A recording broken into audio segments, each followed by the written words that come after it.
Jacob Kehrer. How you doing, sir? I'm good. Thank you for having me. Yeah, thanks for coming on. Obviously, I know you a little bit already. Just finished a marriage small group at your house not too long ago. But for those that don't know you, who would you say that you are?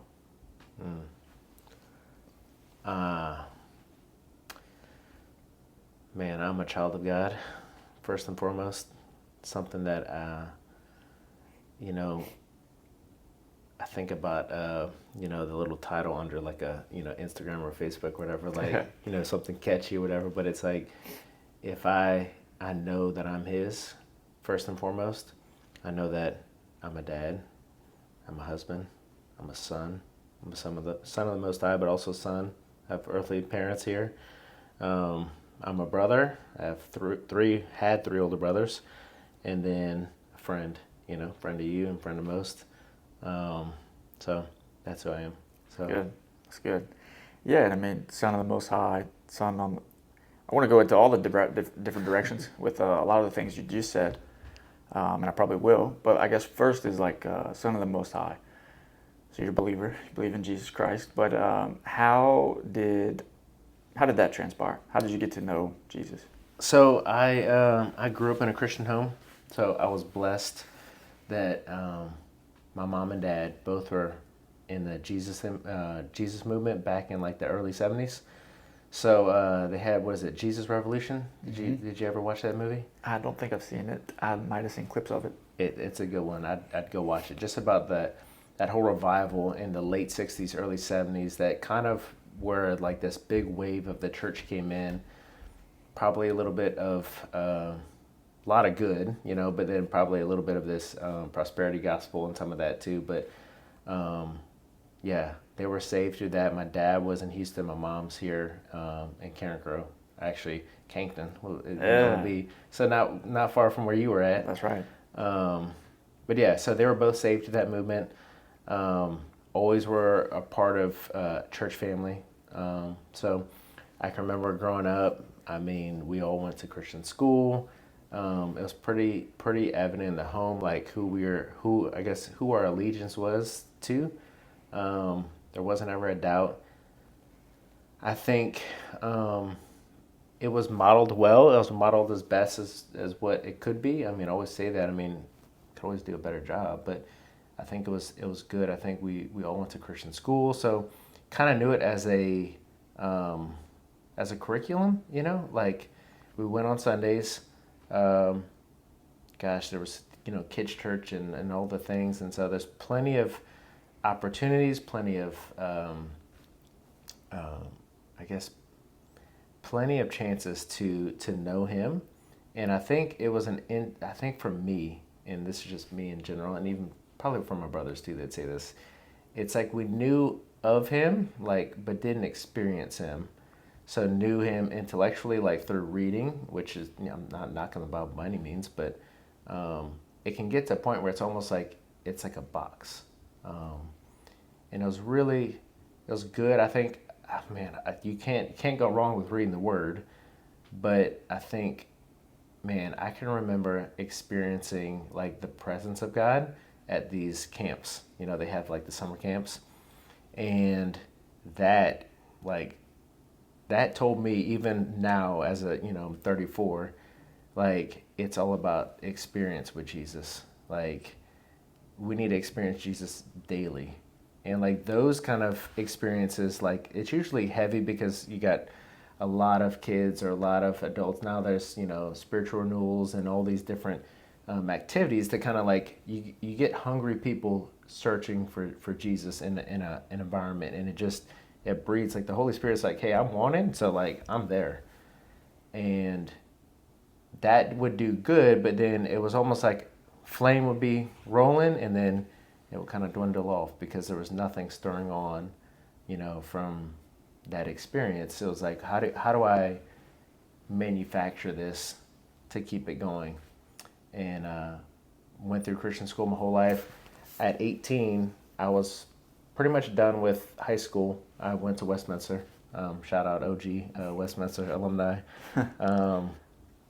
I was at the end, and I can remember it was probably,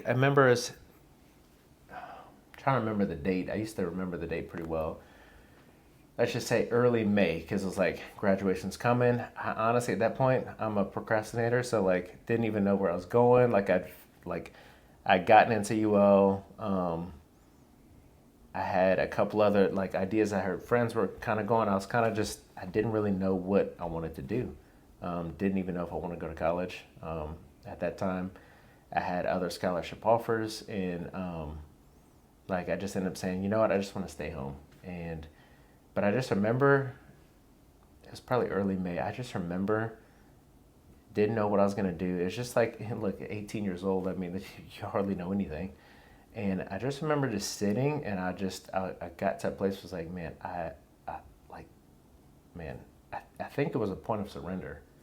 Like, I know we just talked about, you have no life experience. How can you even, it's like, but man, I remember from that point forward, I just surrendered. So I don't know what this looks like.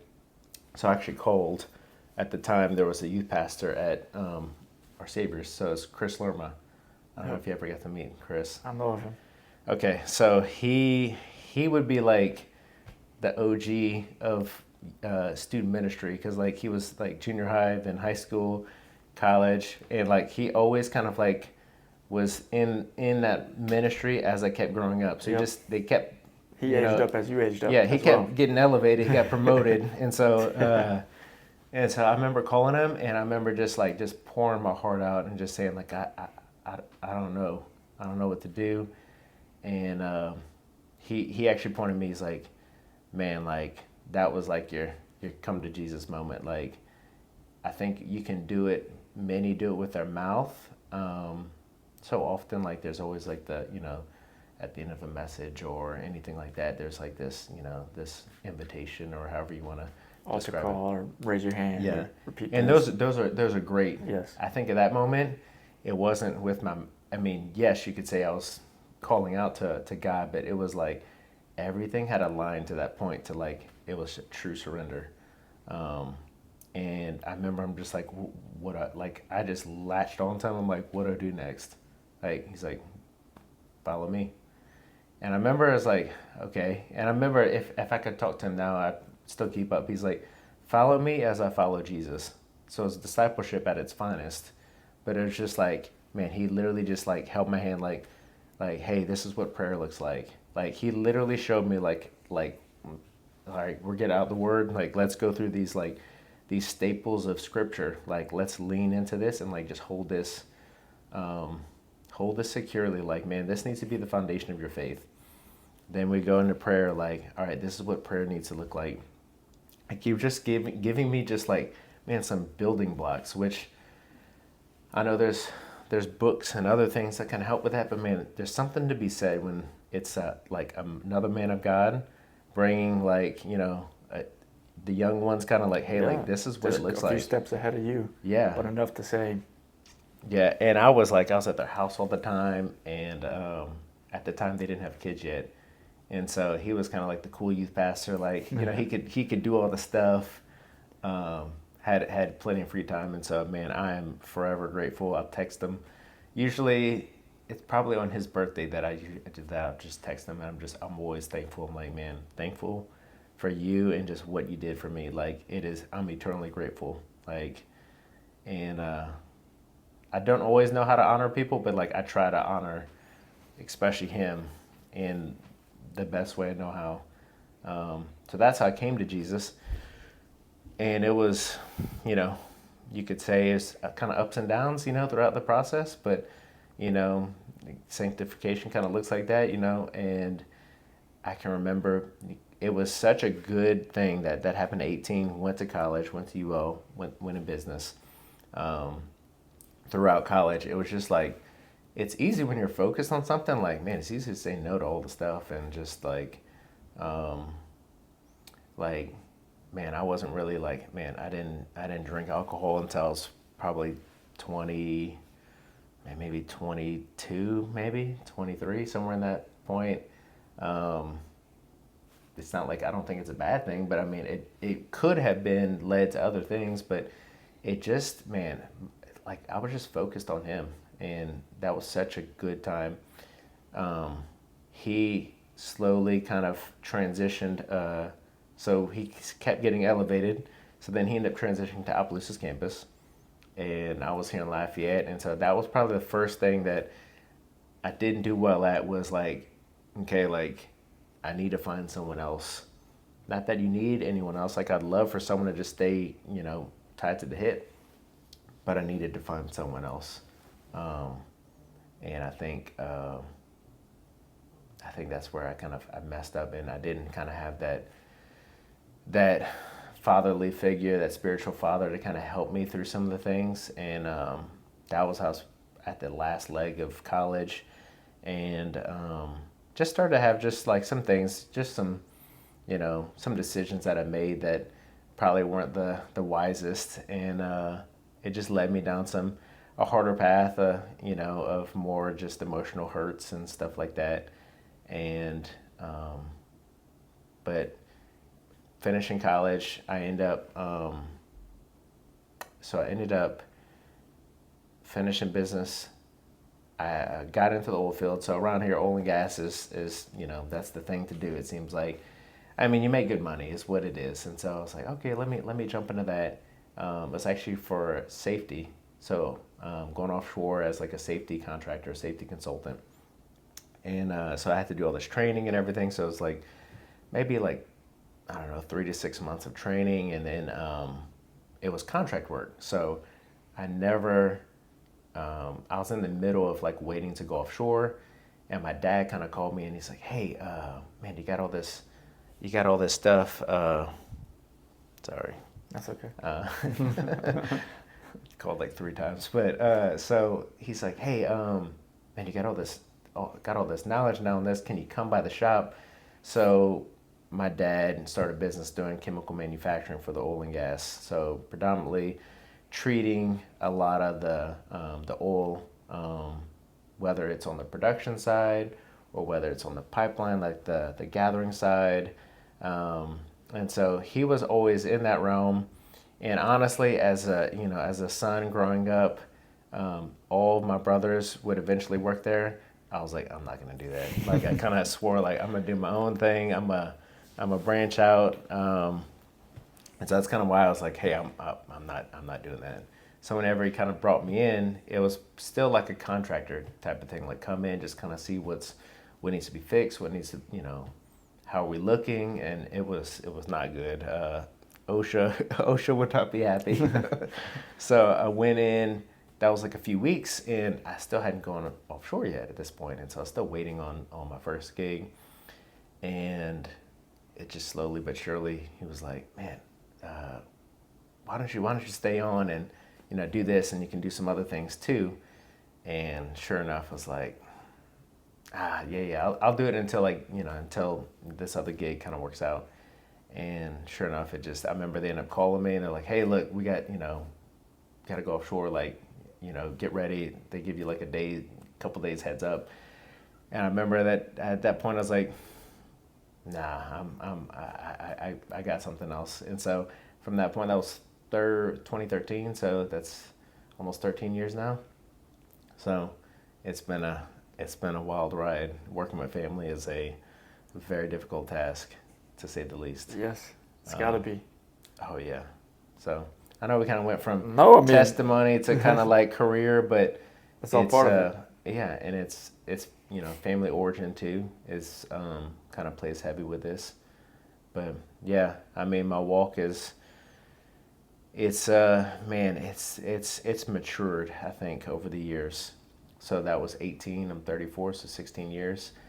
I can say that, man, it does not look like what it did at 18. And, it's kind of had some paths of just, I'd say there have been some seasons, like some dry seasons, where it's just like, man, just like, where are you? And if I'm being honest with myself, I probably wasn't, it's like, where are you? And then it's like, almost like okay, I don't hear you. I don't feel you. I'm like, and so I lean more into the word. And then sometimes it'd be like, man, like I just kind of get weary, and then it was like I'm looking around for other things to kind of fill some voids here.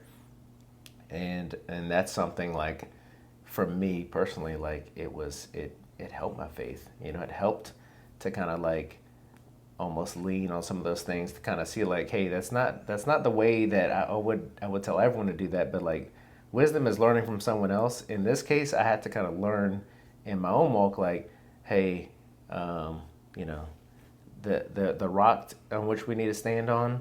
I was looking at the sand sometimes. I was looking, I kind of go back and forth, and so Helps us to see how fragile all the other things are and how secure the rock yeah. is. The foundation. That's why I will say that man, I tell this to many of the young guys that I kind of know. It's like, man, get around somebody, get around a man of God, get around a few.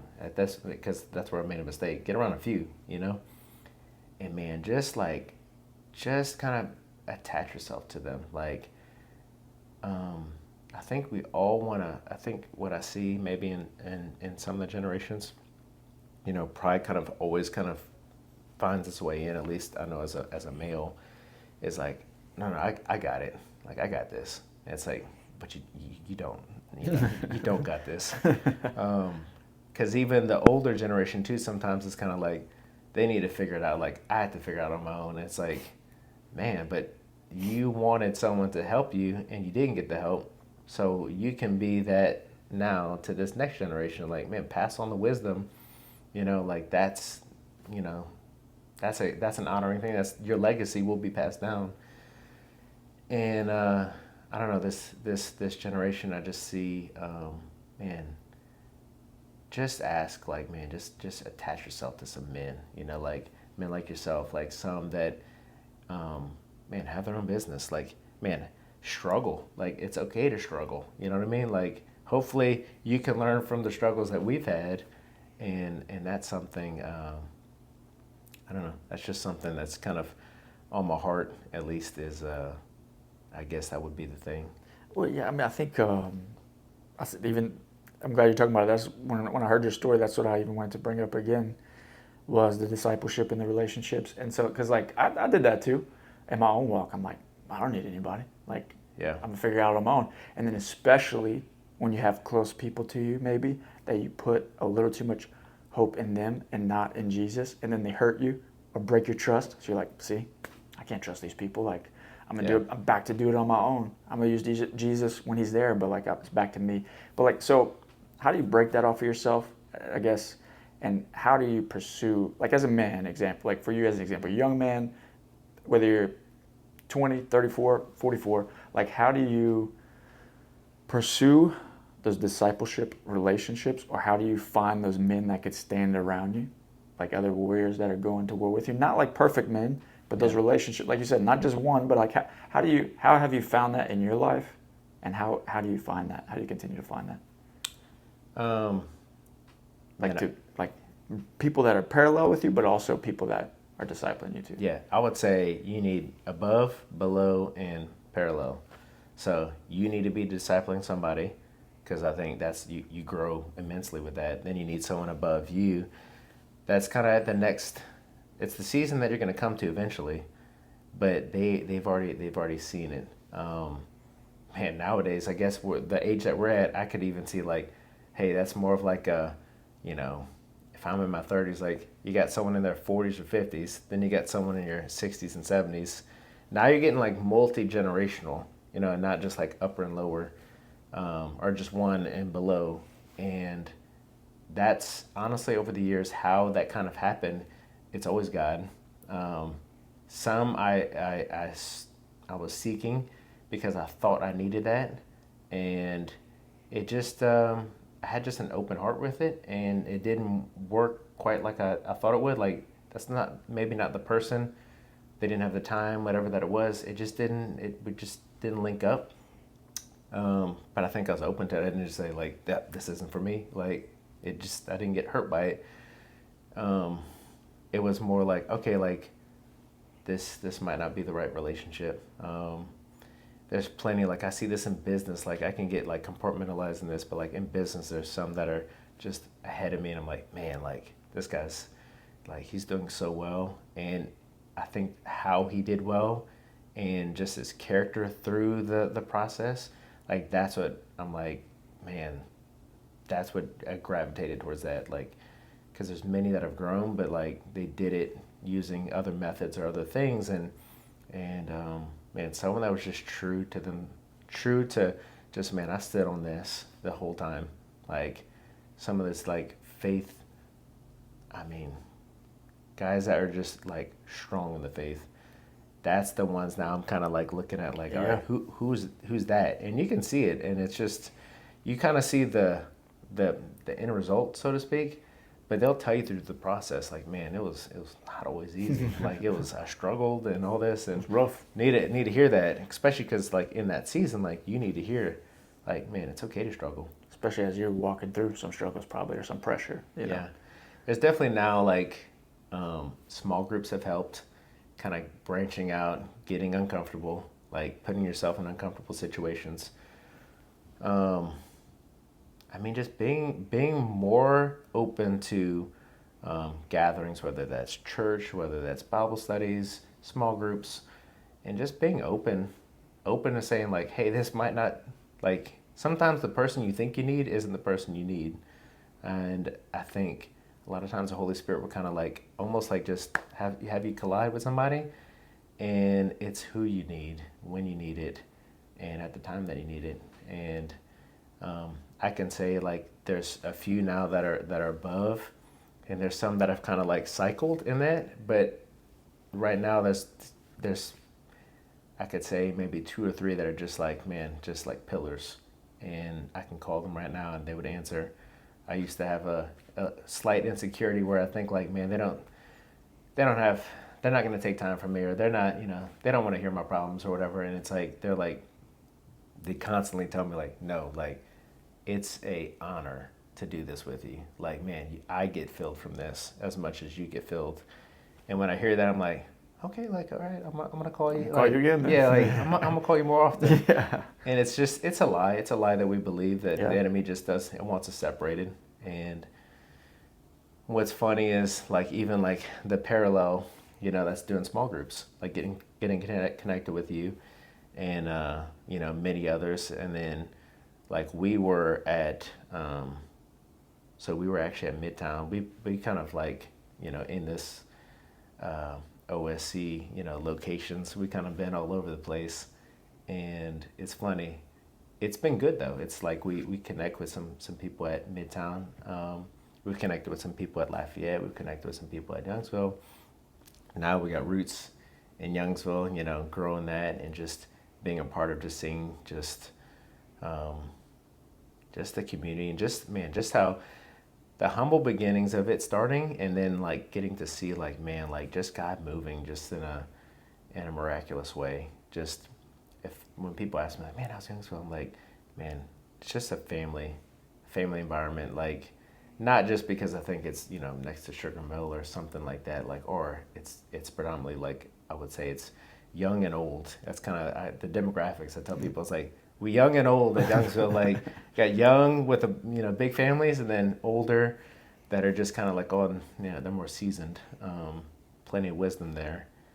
And I just think there's so much. So it's just like, how fitting is that God would put, a campus where you have like this older generation, like, so kind of missing a generation, I guess you could say, but like, man, like we're gonna collide, and we're gonna, God's gonna do some amazing things at that campus, and I've seen already just, man, miracles and just growth, just spiritual growth throughout.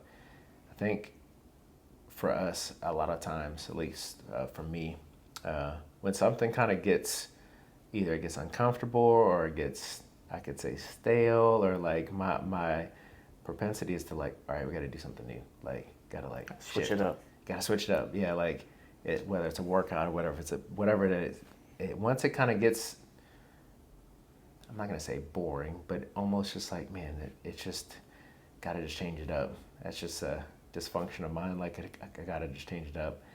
But there's something to be said to sit in the, not the redundancy, but just the normal life, and just like, man, but like just create some roots, like really just dig deep and then you find out some people that kind of they want to do this too. Like I think even the way that some of these cycling of small groups used to be like you keep new small group, new this.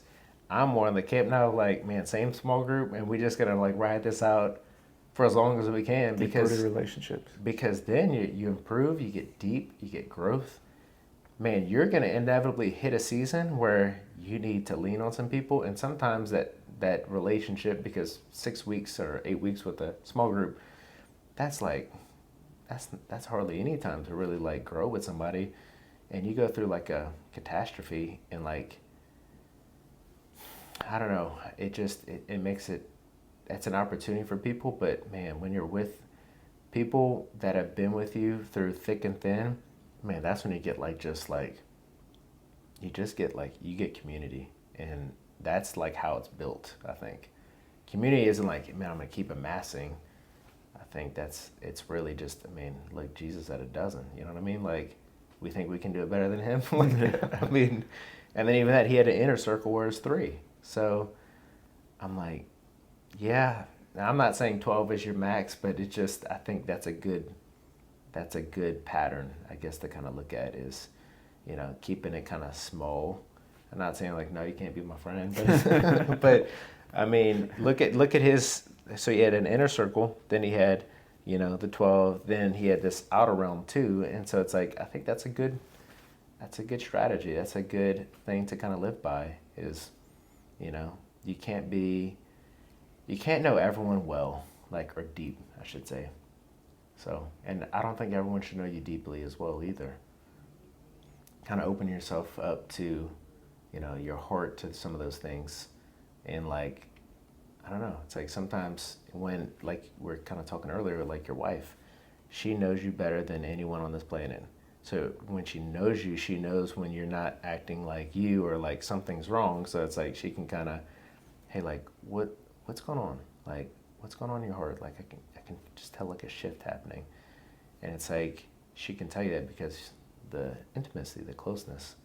So I think that's what we need, that like as a community we need that. But once again, it needs to be someone that has their best, like they want what's best for you.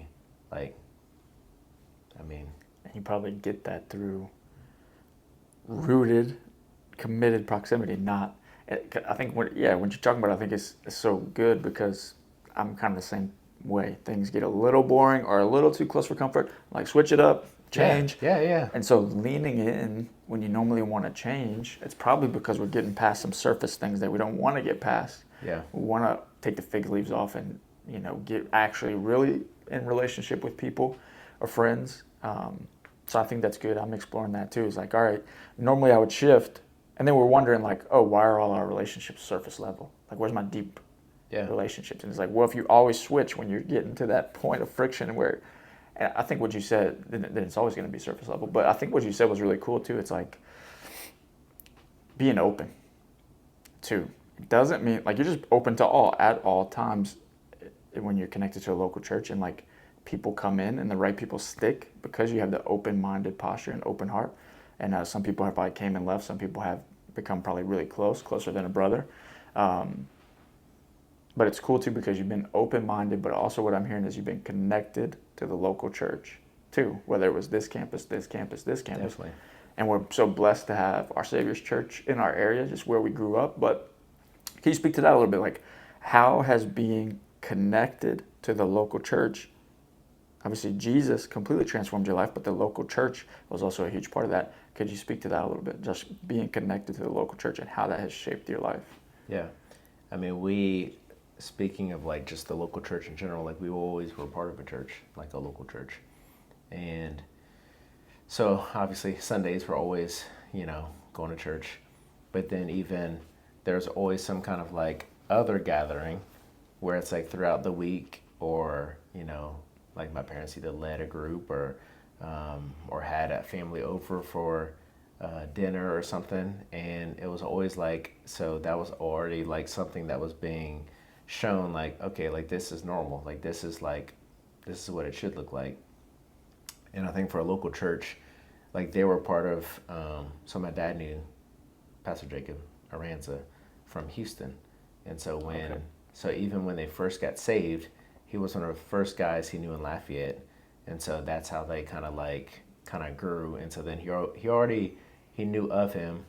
And so then when he started Our Saviors back, I guess late 90s, like he was like, all right, I think he told me, he's like, we were there at the second service, not the first service, because something happened. I don't know if they were late. But so they were part of the Orange Chairs and all that in Broussard. And I can just remember that little community, like there's still so many that are still a part of it. Obviously now there's, it's grown and there's more locations. So then, some have been over here, they kind of scatter all around. And just being a part of a local church, what happens is, man, inevitably, my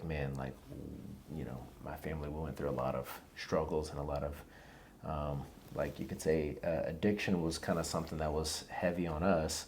My two oldest brothers were always, they had a pattern, and whether that's generationally, whether or not we can, divulge into all that if we want to, but I think there's a pattern. And so I'm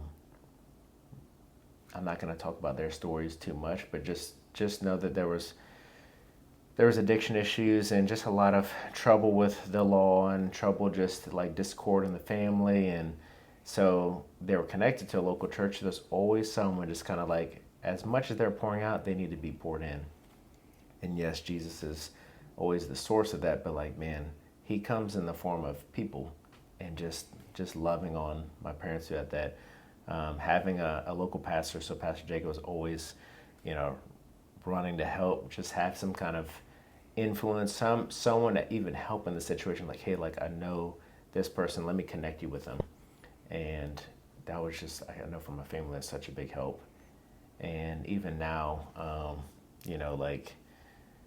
I can think of, so this is kind of going a little too far ahead. So when Morgan and I, my wife, Morgan, so we've been married 10 years. When we first got married, it was an interesting, so I knew of Morgan just through college. So she actually went to OSC for a little bit, and she was dating one of my friends. And so from that, I kind of knew her a little bit, but like very like surface level. That was about it. I knew her name. That's about it. And I can remember,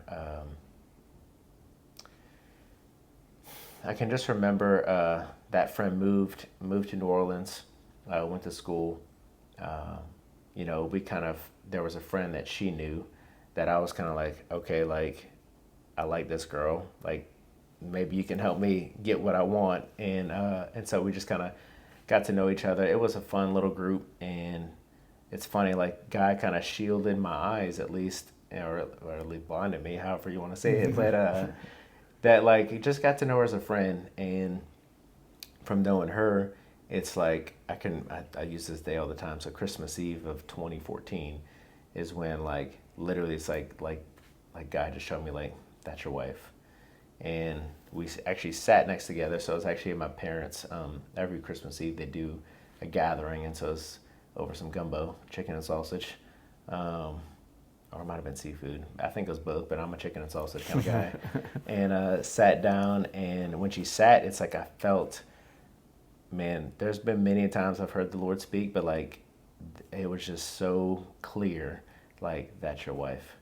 And I remember just kind of like, it kind of took me back, because it's like, this isn't someone that's on my radar, and I just remember kind of like, okay. And then, man, throughout that night, I had about 3 or 4 people kind of like even said the same thing.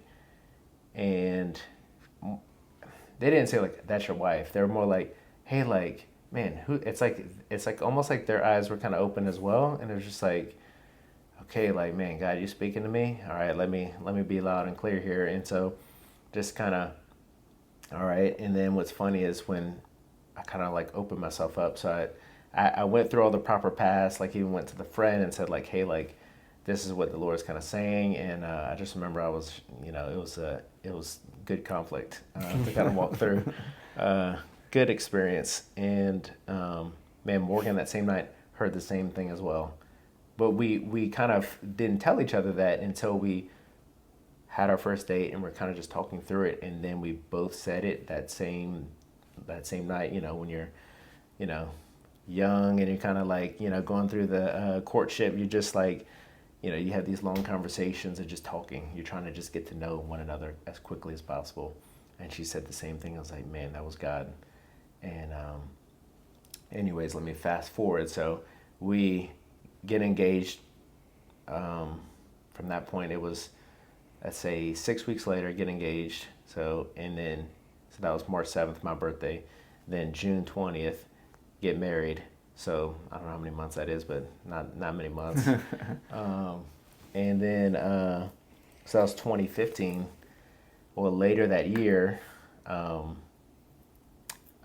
Morgan's brother, Gage, ended up passing away. He was 23 at the time. So that was not on the radar. That was, first kind of thing that happened to us. So like in my family, like everything had happened to my two older brothers. I was kind of always a part of just seeing seeing tragedy, I guess, like just seeing things happen. Never to me directly. I mean, maybe some things, but usually around me. Like it's always in my circle, it seemed like. And it kind of got me like, okay, like, man, this, not that stuff follows me, but man, this is just like, man, why is this happening? And then so we go into marriage, and so like, like the first year is like everyone's like honeymoon, and like, man, like this is like your, you should be, loving and living and all this. And that was only 6 months into it. We find out, well, a little bit before we find out we're pregnant with Levi. No way. So, then we find out that night. I was actually supposed to go goose hunting with Pastor Jacob and a few other pastors the next morning, and Morgan's dad was one of the guides. So it's like I was already prepared, have all my gear and everything, and get a call in the middle of the night, like midnight, and like her dad calls Morgan and says like, hey, like Gage is dead. And I mean, even that call in the middle of the night, it's honestly like, that trauma happens, and then now it's like you get a call in the middle of the night, and it's like immediately you think it's bad. Yeah. Like, and I'm saying this to say, like, so for instance, the local church, like in that moment, many weren't connected to the local church. Like, man, Pastor Jacob ended up doing the funeral, even though he had known Morgan's dad, maybe met him once or twice, but knew us. So he's like, hey, like to honor y'all, like I want to do this funeral for a person that never went to any of the campuses, doesn't get anything from it other than, man, I can lead, like if these people can meet Jesus, like, man, that's a win. And he loved and cared for y'all already. So loved, like, I mean, but if we weren't connected, then it's just like someone's just doing, like someone's just doing a service and just kind of checking the boxes and just rolling with it. Yep. And I can remember like many in that it was in Kaplan, many just like they had never heard the gospel preached, never, but in that moment they would go to pay respects to, because it's a family member or somebody that they knew, and they get to hear the gospel preached. And that's the local church at its finest, like, hey, coming into someone's hour of rescue. And that's always what I've seen it to be, is like, man, just coming like at the time that you need it to come, whether it's the pastor, whether it's someone, it's usually someone in the congregation, someone that you're connected with. So I do feel like at times now there's more campuses, there's more things, and that not just our Savior's Church. I'm just saying in general, like I see like, people call mega churches or these things. The one thing you miss with that is like you're a number, and people get into this consumerism where you just go on Sunday, hear a really good message, or it uplifts you, makes you feel good, and then you leave, and you didn't get connected. Like you don't know who the source is coming from because you're listening to a really good speaker, and inevitably something happens in your life, tragedy, whatever that may happen, and usually like you point they point a finger back at the pastor or whatever, and it's like, man, but like you didn't get the source, which was Jesus, like you meet him, then that changes everything. And you didn't get connected with people. Like, and that's really, the downfall a lot of times is these big things. It's hard to kind of get people connected, and they try with small groups, and I think it's a really good thing. But once again, you got to be open to just, man, now it's like, oh, people can they can figure me out. And it's like, that's good. That's good the if point. you get, it's a good thing. Like, get uncomfortable. Like, Yes. get used to it. You can figure out that they have their own things that people are going to see as well. I think if they'd see, like, man, like, we're so, so guarded, like many of us have been hurt so many times. I mean, I can't count how many times, but you just come into it with a front already. You're like, man, I'm even in these events, like you're like, I'm only gonna let them hurt me this much. Like I give them a little bit of space. That's it. And it's hard. Don't get me wrong. Like, that's where Jesus has to come and heal that portion of you, to say, like, hey, I can let my guard down a little bit, because when I let my guard down, then I can have some kind of relationship here that, like, they get to know me. They get to know the real me. The part of me that's, that me personally, I may not like. If I don't like myself, how can they like me? If they knew the real me, would they still want to be friends with me? Would they still love me or whatever? And so that's, man, but that only comes in proximity. That only comes in a small, gathering. So. Yeah. I mean, great story, a lot there. And I think as you're at the end there, I was thinking of Pastor Tim that used to be at our church would talk about the best of people are people at best. That's and good. Like, even he would talk about it in the sense of being a pastor. But I think that's the freedom in it, is everything you're describing is like, when you know the source, which is Jesus, the only one that's going to know everything about you, all your thoughts and everything, and not judge you, still love you the same, and sacrifice his life for you. That's where it comes from first. Then I feel like you can release a lot of pressure from people, and people loving you perfectly, because they're not. Even Katie, I can't put that pressure on her, my wife. So you can release it from friends, and then I think the open-mindedness can come, and you can release all the pressure, because my life doesn't depend on you, Jacob. So we can be better friends, because I'm not putting that weight on you, because you're not going to carry that weight. If I put all that weight to you, like, you will hurt me easier. Yeah. But if I know the source, and I can be more of my true, real self, and point back to who's the real source of my life, then I've noticed that in my own life anyway. Then real friendships can happen. Then the local church, I could actually submit and be around people and be in small groups and not be afraid to talk about, like, my flaws. Yeah. Because I lead with all the best leaders I have seen is, like, they point to how they are not perfect. Yeah. And that's what I love about the local church too, is it's constant, like, especially ours, is like, it's a constant reminder and pointing back to the cross and repentance all the time. Yeah. I know. And even going back to, being your true self, and, like, it's like, really, like we talked about, like, the inner circle, 3, 12, and let's say 70 or so. It kind of points back to that too. Like, can 70 people really know the true Josh? Probably not. Even a time thing, like.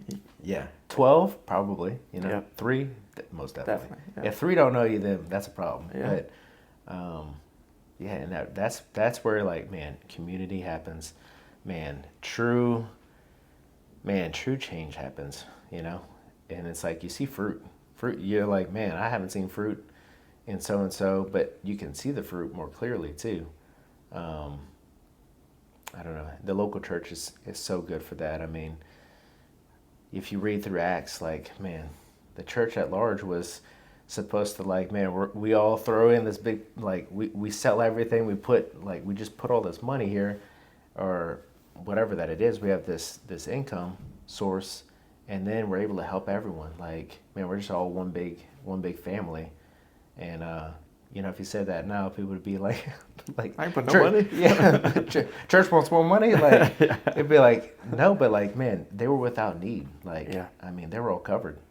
And now you see so many needs, and people rely on churches to supply that, and I get that, because it's like, it's it's something that I don't have the time, energy, effort, whatever that it is, and they're just better suited to do that. And at times, I think they do. They have relationships. They already have things already set up where they can just like, man, they get it, and then it's like they act quickly. Part of it is like you and I can also do that as well, because they don't know every need. There's needs that we see daily. They can't know every need. If you have a congregation of Yeah. X amount of thousand people, like they're not, and I think that's what I've seen at Youngsville campus too, or a few of the different campuses, but like even in the modern day church, the social media church, like even have friends that think that like I don't need to go to church, like I can watch this online, and at our home we have like we're in the Word, like we don't need to go. But and then I think there's that, and then there's also like the people that put so much weight on the pastor so and so, or the church called this, like Our Savior's Church as an example. They put so much weight on that church, and they put so much weight on the pastor to come through and fill all the needs. But then like what I have seen is like you're describing is like, no, we make up the church. Like the pastor is the shepherd, and he's going to speak on stage, and he's a person too, and he has flaws too. But like our posture, like we make up the church. The same way that the 1, the 3, the 12, and the 70, like we all have that together. And so like that's where I've seen major breakthrough too, is like when we become the church, and it's not that like, and we realize whatever local church we go to, they are not perfect. They're doing their best, but it's also like we get to take part. The Church of Acts is something I think about often. And that's when real breakthroughs happen for us too, is like when we don't put so much weight on, oh, I got to talk to Pastor so-and-so. It's like, no, like you say, show up, be open-minded, allow the Holy Spirit to put people in your circle, and then be your authentic self. Let Jesus be the source, and then we've seen major breakthrough, and people have shown up for us. We've shown up for other people, like even with kids. Like we're gonna watch some of our friends' kids tonight. People have done that for us. Yeah. Like there's been hospital visits. There's been house things that happen, and like nobody. It's not announced on a Sunday. People just show up and care for each other, and I think that's what the world needs more of, and that's who we can be as the church. Like find a good local church that's Bible believing, Bible preaching, and then that allows the body to come together and do the work of the ministry, really. Definitely. Definitely. I know, and that's really, I mean, you said it, a Bible believing church, and it's funny, like, I was thinking about this the other day is, there's no perfect church. Many will go looking for, if the Church of Jacob Kehrer existed, it would be the right church for me, but you wouldn't like it. You'd find something wrong with it. Yep. Maybe the coffee stinks. I don't know. But man, and that's where I think if it's from the Word, like it's gonna provoke. It's gonna have some element that it's like, man, if I'm not getting offended on a weekly basis, I need to start checking myself. And also it's like I've seen so many different versions, not versions, that's probably not a good way to say it, but like, I think the congregation kind of fuels that too. Like, I mean, you've seen different, like already, like if I asked you, if you and I went to, 5 different church locations right now, went on a Sunday, it would probably look 5 different ways. Somewhat, maybe some of the flow of it kind of looks similar, but because the people are different, and because the pastor leading has, like, his heart may be more of like, man, like family, or maybe it's just like, man, just connecting, and whatever, it comes from the top down. That's something that I've heard, and it just feels different. It's like, man, I feel that spirit on the church. Mm-hmm. Some can be like gifts oriented, like, man, just very heavy in spiritual gifts, and it's like, I think it's all good. I think we all need we need to be in that environment, and so, yeah, it's like that's another thing. Maybe getting around different, trying different churches. Sometimes it's not a bad thing. Like we kind of did that, and it's like there was a season, like I can remember being at Midtown campus with Dr. Scott, and man, it was just so heavy on just the Word, And like I joked with you earlier about the ESV version, like, but we had done a class with him before, and like, man, just him, and I tell him this all the time, like, man, it was like you're getting taught, but just on a level that it's just hard to even like. I mean, I'll joke with him, like there was a series on Revelation, like, and it took like a year to go through it, and then jumped into Acts. So then it took however long to go through that, and it was just like Acts 1. Okay, that's what we're doing. Then like next week it's like, did we finish Acts 1? Okay, if not, we're gonna finish Acts 1. Like, and like most Acts 1 10-part like, series. Yeah, like that was most churches would be like they'd run and hide if they heard that, because it kind of, it's like, man, we can't talk about what's going on right now, or like the hot topic or whatever that it is, the 4-part, the whether it's 4 P's or whatever that it is, like some kind of flow. But that's what I loved, and honestly, that was like what Morgan and I needed in that season, and it got me. Like I would have never fallen in love with just the word like that if I hadn't been there at that time, and just being around him, Dr. Scott, and because his heart is to like, man, like just to know the word in and out, through and through, just let it just saturate, let it marinate, meditate. I don't know if there's another M we can throw there, but then it's like let it do its work, and just keep, when you don't know, dig a little deeper, and that was something that was good for us. But we wouldn't, if we would have stayed in our same little thing and just stayed comfortable, we would have never gotten into that, into that other, realm of that other, those new people too. And don't get me wrong, it was hard at first. I mean, anytime you make a change, it's like some people love change. I'm like, oh, man, I don't like change. Like, as much as I said I like to bounce around, like that first, like it's like a scary step, and especially now with family and with a forthcoming 4 kids, it's like that just makes it even harder. There's more weight. There's more of a like, man, if I say we're doing something, it has more weight, and now like I got to deal with 4 hearts that gosh, if they're all aligned, we're doing real good. But like very rarely is everyone aligned, yeah. And heck, what do we want to eat sometimes? You know what I mean? So a major decision like that. So I don't know. Local church has been, man, so good to us, and it's just the people.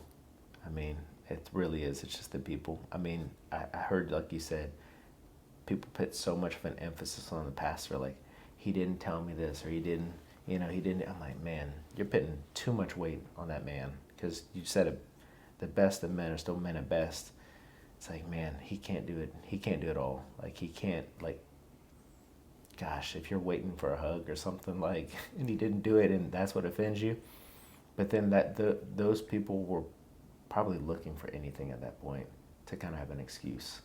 I think that's where we have to be okay with being offended. Like, offense, I don't think is a bad thing when you get to the root of it. You can figure it out. Like, if I'm offended, that's something in me, not something in the other person. I can, I talk to my son all the time.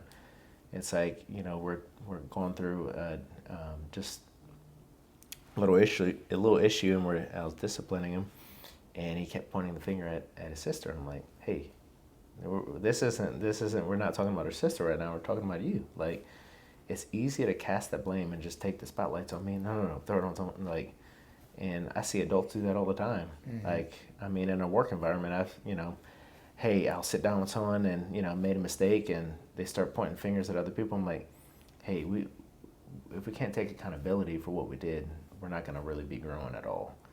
And I'm like, that kind of team member is really hard to kind of keep on your team, because it can become toxic. Most definitely. Especially from no matter how good. adults. What happens is, I think we get into a place of, well, they bring in this much or whatever, that you see some kind of value, or usually it's a monetary thing, that it's like, I see they bring in this much, or they mean this much to me, so like I'll just have to put up with it. And but I've learned it never works out that way, right? No matter how, like, then your motivation is led by, it's almost like, I guess a poverty mindset in that, like it's not gonna come. So because I have it now, like some things, like even like I think when I say poverty, some people say like, broke. It's like it ain't like, man. It's not actual. It's not actual like You can be money. financially rich and still have a poverty mindset. Most definitely. That was something that it kind of has to break off of me, and it's slowly, because me and my wife talk about this all the time, that it's a mindset. So you can have, there's plenty of financially well-off people that are still sitting here counting pennies. Literally just counting. Full of fear. Yeah, like they're not gonna have enough. Like it'll never be. I'm like, let me help you. It'll never be enough. Like that's just the. And then you could have somebody scraping pennies together, but full of faith. Yeah. I know. And that person, ooh man, like they won't be scraping pennies for too long. Like that much faith, it's gonna. You can move mountains. Yeah. Once I think like faith, and then because the stewardship or the kingdom principles, if you follow them, will apply and will come to pass. If you get the faith part right, Definitely. I've seen in our business, man, gosh, like there's times when like it doesn't even make sense that something we get an order or we get an opportunity. And I've been very quick to say like some of my team will say like, oh yeah, like, and they're like, everyone starts like, patting. I'm like, whoa, like, man, this is all God. Like we didn't deserve this. And maybe I fall on the other side. I'm like, we don't deserve this. Like, but because like, man, he's so gracious, like he'll just keep pouring it out. And like, man, it's more of like to stay humble and stay kind and just stay in that mindset of like, hey, it all comes from him. Like, that's kind of it's healthy. That's the message of the gospel. We don't deserve this. He came down and gave his life on the cross anyway for something that we didn't deserve. We didn't even know he was doing it for us at the time. He still took our place. Yeah. We didn't deserve it then, we don't deserve it now, and he still did it. And that's the point. And like, even the relationships or the pressure to people, like that's what's cool about all this business, family, like it all points back to the cross. And when we could constantly like recycle and go back to that posture, then it's like, then it's realized like God gives us desires and ambitions, and we're blessed, especially in America. Like in the West, a lot of us are blessed financially and have business opportunities. And so like, but I've seen that has changed my posture and leadership immensely, of when I realize like, even when I catch, like I have a team now, which is cool in the construction company that we do, but like, even when I catch it and be like, because I'll start to put too much pressure on us or ourselves or what we're going to do to perform. And then I remember like, it was never about what I did. Like, of course we go out and execute, and we go out with the plan that we feel like God has given us, but it's like, it was always him. And the cool thing is that the best jobs or the best relationships or the best things that we've done have always been a surprise to me and not what I expected, and never the plan. And so it's a cool reminder that to stay in that posture of like, it was always him. Yeah. We never deserved it. And like, but he still wants to do it anyways. Like the same with my kids. Like I think I was telling Spencer when he was on here, like they'll be misbehaving, but I love them so much that I'm almost trying to catch them and be like, hey, can you stop misbehaving? I'm trying to give y'all dessert tonight. Yeah. I'm trying to bring y'all to go get ice cream. Could you please stop being disobedient? Like, I understand, but hey, here's your fourth chance. Yeah, I know. Because we love them so much and we want to reward them. So how much more does God want to do that with us, Most definitely, man. Like, so funny you say that about like, man, you're wanting to, come on, like just get it right. I feel like he's the same way. Like, come on, man, I've given you so many opportunities. Jacob, this is the 100th time. Just get it. Yeah. Like, I want to bless you, but yeah, that's where the responsibility comes in too, on us. Like, he gives us the opportunity. What do you do with the opportunity? I was telling that to my son the other day. Like, man, he'll give us opportunities, and I think sometimes the mindset can be like, it'll never happen again. Like, I missed it. Like, and you kind of get in this, this woe is me. Like, I'm like, it may come back again, and I have to believe that it probably will come back again. But like, when it does, like, am I going to be more prepared? Like, am I going to be able to handle this? all those things. Like, it's a good responsibility. Like, responsibility is good, you know. I think that's why the process of him allowing these things to happen to us is like there's growth from that. Like in the trials and the tribulation, all these things, man, there's growth. Like, man, it's being uncomfortable can allow you to get some growth there. I mean, we're just talking about like, you know, the minute you feel discomfort, it's like, okay, like I gotta jump, like gotta change it up. Like it's getting too clean and too normal right now. So I gotta jump and I gotta do something else. The mundane is where sometimes just the daily, you know, ins and outs, making the kids lunches or making breakfast or whatever that it is. It's like sitting in the business task that you don't want to do. Yeah. Staying on the. He's in all those things. Mm-hmm. If I allow him to be in those things. Yep. You know, and that's a thing. Like I think I forget which book it is. Pastor Chris had recommended it. I forget. It's one of these old monks. I think. Is it Brother Lawrence or something like that? I don't know. He was talking about doing dishes and like where he's like just like that's like the Lord's with him in doing that, and just kind of get your mind to kind of think about things a little bit differently, like pray without ceasing. Sometimes I think our idea of prayer is like, this, whether it's in tongues or whether it's just like you're just like this big formal Some thing. holy anointed speech that you have to give. Yeah, it's like so formal, but it's like, man, it can just be under your breath, or it's just like, man, I'm just in communion with Him, and so that's prayer. And so then it's like throughout my day, I'm just kind of like just bobbing and weaving, in and out, and I think the more we're connected, the more we can kind of see the divine picture here. The less we're connected, the more we kind of see like the, what's going on in the natural, and it's so like, man, like it's what's in front of me, so I have to deal with this.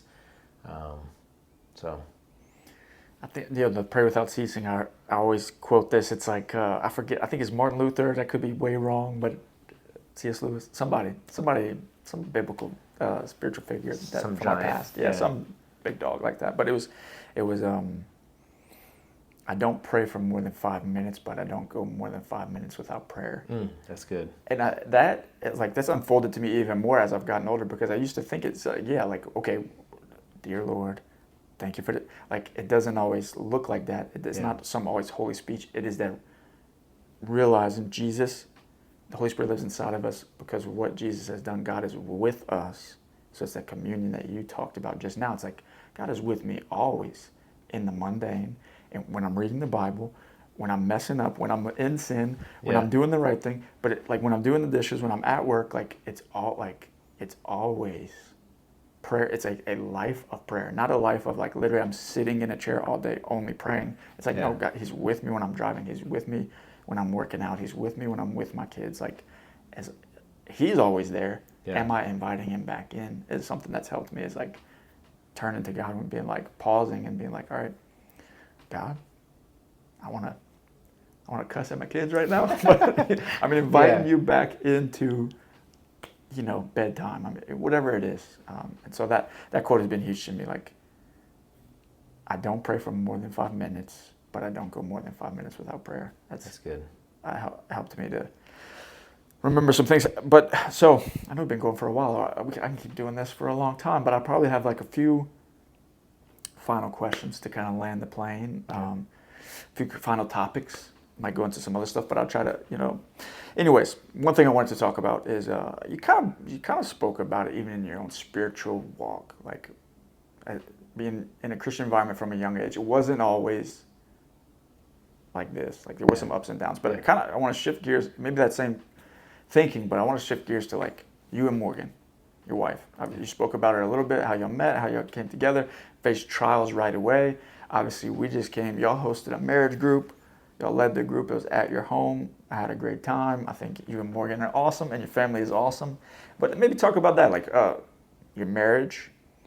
Has it always been smooth sailing? Where are y'all at now? Just that journey a little bit. Yeah. So, What does she mean to you? Like all the things. yeah.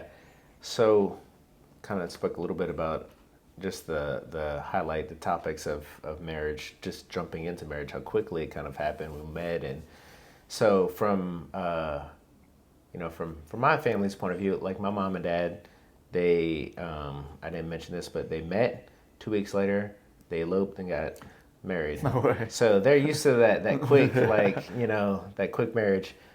Morgan's family, on the other hand, was not used to that. And so they're by the book, let's take, like I remember her dad's like, this isn't how you're supposed to do it. You're supposed to take, a few years, live together, figure it out, kind of, that's just what you're supposed to do. From the world standpoint, yeah, like, you're supposed to, I forget the phrase about Shack up. trying to, you got to drink the milk before you buy the cow, like you're supposed to figure it all out. I'm like, yeah, but that's, that's also trust. Your trust is based on what I think it to be a good, that's when you start seeing it like a business decision, like, man, I'm going to try this. Can I see? And it's all these things, but it's like, man, if God says something, that's where I go back to that encounter at Christmas Eve. How quick am I to obey when God says something? Man, it says a lot about my walk, says a lot about me and my submission and my surrender to Him. Like, it wasn't easy. And I think that was like, I think He guided me through that, where it's like, yes, Morgan has been the greatest thing to me. She's the greatest gift. I am forever grateful of how much I grew from meeting her. Like, we're totally different people now than when we were, first engaged. But from her family side, it was, you got to try, do the house thing, do all that. Like, and then after a while, when you kind of like, when we figure you out, then you family. And so when we got married and everything, they were, honestly, like when I went to move her out of her dad's house, back into Lafayette, like, he can talk about the first encounter, but he didn't say, he might have said one sentence to me in about 3 or 4 hours of like moving all of her stuff out. I get that moment, man, if I'm a daddy and, my daughter's moving out, probably a hard thing, probably doesn't know how to, say what he's really feeling and kind of communicate that. But it didn't bother me any. I didn't, that was my first time meeting him, and it was just like a standoff kind of moment. So it just probably wasn't the best of meetings either. So, but getting married, and then I think when her brother died, so we go to the funeral. Well, really, we go to her house like that night. We got the midnight call. I think at like 3 or 4, headed to her dad's house. And just stay with him we just stayed there for about a week or so, just to check on him, like Morgan has twin brothers that were, I think, 10 months or a year younger than her. So we tried to get the other one in. He was living in Holden, so tried to get him in, to explain, because he didn't know at the time. And they were like, they're twins, but he knew something was up and didn't, and then when he got there, it was just the grief and all it was heavy, super heavy. And we were there as like didn't really know what to say. Especially me being on the outside. Now I'm in this environment. They already didn't really like me to begin with. And so I'm kind of just like, I'm just trying to, I don't even know what to say. Never really dealt with this kind of, grief before. And so you're just kind of like, just very conservative with your words, and just trying to, not gonna say tiptoe around issues, but you're just like, hey, I'm just here. Like, if you want to talk, I can, I'm a listening ear. And through that, they saw, because they told me this after, they welcomed me in after, because they're like, man, we saw just how much of a rock you were for Morgan, and just you. And it's funny, I didn't say anything. I was just there, and they're like, man, like, you're in, it was just being there meant more than just any, substantial word, anything. Right? Yeah, like, just like, you had their back. You were there for them. Yeah, and that's the thing. Like, that's the community. Like, you're just there. You're not doing anything, like you're not, hey, I need a gift card, or I'm dropping, like doing all these, like, extravagant things. It's like, just be with the person. That's really, you know, that's when someone hits troubled times, like you just need to be with them. And so I was welcome in after that, and then it wasn't, man, then 2019, her other twin brother, so he always had some health issues. He was on dialysis. Um, Growing up, they're actually triplets, but only two came, Wow. and one was lost. So, like, I think what happened is, Morgan, a health professional could explain this better, but I think when that happened, so then Gage ended up taking more of the nutrients and more of, like, some of that. So it's like something catastrophic's happening in the womb. So then Gavin ended up kind of getting like the lesser end of the stick here, and so he kind of always had some health issues, kidney issues. Was a type 1 diabetic. Just kind of struggled. I didn't know him growing up, but once I met him, like, man, just such a man. He he loves sports. Like, he was always like the water boy, and like kind of like the team manager and all that. Just loved to be around this stuff. Could never really participate because of just, I think, his stature. Just he wasn't built, to play the sports, but he loved, everything about him. And even did I'm gonna say MMA, but it was like Gracie. So he did all that. He loved karate, and so he would come, and he started living when that catastrophe happened. He moved back, lived with his dad.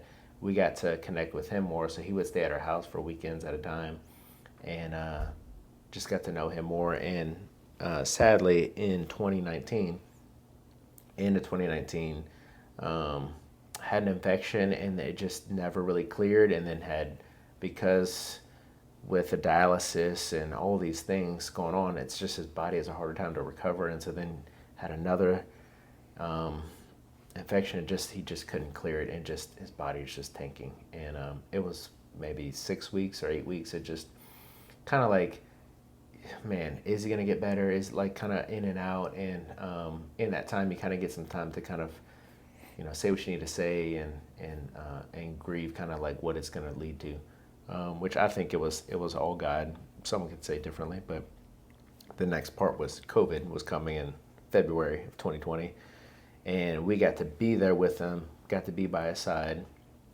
He was he was on a ventilator and other things. So I think whether or not he was like fully present, remains to be seen. Like, it wasn't responding, but I mean, I think that meant more of, her mom and dad, stepmom. We all got to kind of be there and kind of say what we needed to say before they took him off everything. And prior to that, to Pastor Jacob, once again, this is someone not in the congregation, went every day for like 2 weeks solid to go visit him. And that's kind of some of the stuff you kind of hear about, but no one ever really explains. Like, just being connected with the local church just means so much more than just like, man, what happens on Sundays. And but anyway, so go through that. And so Morgan and I lost both of our brothers. That's hard. In 2021, I lose my brother. So I told you earlier about addiction. So my oldest brother had some addiction issues, like, had multiple DUIs, just not kind of struggled with some of that, kind of went in and out of things, did programs. And same thing for my second oldest brother, kind of always was in some of these programs, kind of, you can talk about freedom and all these things, and always trying to, kind of called it like, just, it was a cycle. That's the best way to explain it. It was just a cycle. Like, am I good enough? And then when I don't feel like I'm good enough, then I cycle back around, and then I start using, and then I go, and it's just like, it just kept happening. And sadly, it was May of 2021 that he just had, we can say an accident, but just just an overdose, and it hit my family real hard. It was tough at that time. I forget how many, a lot of it had to do with fentanyl too, and so just I know many in that time period like just lost many loved ones. But we can divulge all that. I mean, regardless, these aren't over the counter uh, prescriptions by any means. So it's kind of choices. I hate to be as blunt as that, but man, it's hard. When you make, we're just talking about this with our, not this particular issue, but like choices. You just good choices or bad choices, or choices alone have can place you in good places or bad places, and walk through that. And so we just went through, Morgan and I just went through a lot of stuff happened around us. It's a lot of loss and pain in the early stages of a marriage, That's happening around us. Then within, Morgan has Levi in 2016, and immediately after that, man, started having her heart rate was raised up, blood pressure starts dropping, and these are like these are occasions, these are instances that it just kind of like it's kind of sporadic, and so she goes to a cardiologist, doesn't get anything from it. She starts seeing all these doctors because she just doesn't feel good. She has all these things start happening. Hormones have changed because of the baby, and just that whole period. It's not the baby doing that. That's just the life cycle of having a baby. Your hormones kind of get all out of whack, and maybe thought that was it. But so this is like at this point now we're still dealing with some of this. This is like 8-9 years in the making of just like not really putting our thumb on what kind of thing that it is, and it's just some of these chronic health issues that just rear its head at whatever time it wants to come, and we get seasons of like good, and then seasons of like, man, like just struggle. And so for us as a couple, like I kind of joke with people, when you take your marriage vows, you say for better, for worse, or sickness and in health. You kind of you say that kind of like just candidly, like you don't know the weight that you're saying. I think we assume that we're just going to be guaranteed good health. We all assume that we're going to live a long, plentiful life. Honeymoon phase. That we're just going to live till we're 90 years old, and then I'm just going to check out when I'm ready. Go to sleep at 101. Yeah, and it just kind of hit us a lot earlier, and it's just like, man, this is not. You start looking around at other people, and it's like, man, that like this isn't supposed to be like, and it kind of started to shake my walk up, because it was like, man, like this isn't supposed to be like, man. It start looking into Job, start looking into some of these biblical characters that you're like, man, let me just lean on this, let me like dive into this a little bit more, and seek out some wisdom. And it's hard. Like that's in this. It's like, what is God? I know many would say, like, what is God teaching you in this season? Like, what is He trying to get from you in this? Because it's happening to you, but what is it? Like, what's going on in your heart right now? And that was something. Man, Morgan is a champ at this. At just like being able to like just see God in these situations. And it's hard for me because I'm like, man, I just see it's just happening to us. So it's like, and you get glimpses of like, man, like you're healed. Like, like we're past this. And then we get like a little hiccup, and it's like, nah, baby, you healed. Like and it's just this wrestling, It's caused us both to really seek God in a greater way, to really just dive in and just ask Him hard questions, like why? Like, what, really just sitting with him, I think is like the thing that I kind of learned the most is just sometimes there's not a prayer I need to pray. I've kind of opened up a little bit more about more of these, like the Psalms, or like sometimes you don't know what to pray. Like, man, read the Psalms. Like David most of the time does a great job at kind of like, I mean, what is it, 2/3 are laments, basically him just saying the evil or whatever that's happening to him, like, man, like, why is this happening to me? But, he kind of shifts in that moment, kind of like says what he needs to say, and he shifts the focus back to God, like, but, you're still God, you still reign, like, I trust you. And so it's like the heart shift. You can see, like, the heart's just kind of like, man, like, I don't understand this, but I trust you that you understand.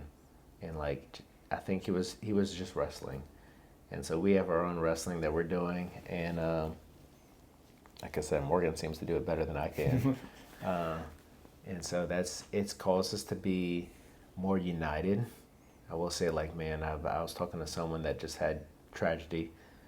And I'm like, man, it does one of two things. It either pushes you farther away from each other, because now this is the thing that like drove a wedge, or it's the thing that like drives you closer to each other, and in turn closer to God. And that's what I've seen in all these things that have happened, man. It just like, we just get united. We're like, man, I feel like this can't get any better than what it is now. And then like a year later, we're like, I feel like it's gotten better than what it was. And so like we say that every time, which is a crazy thing. I think what we're modeling too for our kids is like, man, like, we're not trying to fake it till you make it. I've heard that phrase so many times. I was a big believer in it. Like, fake it till you make it. It's what I was told growing up. And it's like, but that's not it. Like, that's not, I mean, if we want to go, biblical, like, that ain't it. Like, I don't got it. He's got it. And like, I'm going to look messy trying to figure it out. But that's okay. Like, that's where our confidence comes from. I know. It's, in him. And maybe I think that I have more control than what I really have, which is none. So I have a responsibility, but like, as far as control goes, that's, I feel